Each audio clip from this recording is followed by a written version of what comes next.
Okay, ito guys, bago kayo pumasok sa politiko, dapat may knowledge kayo. Tsaka magbasa-basa kayo ng mga batas, sa saligang batas at iba pang batas. Dapat may idea kayo. Dapat may ano rin kayo, may alam o alamin mo ang nangyayari sa komunidad mo at saka sa buong bansa.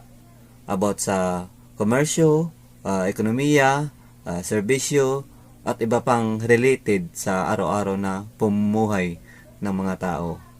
Tapos ito pa, dapat ay alamin mo at pag-aralan mo rin yung mga iba't ibang department o sangay ng government or non-government. Okay?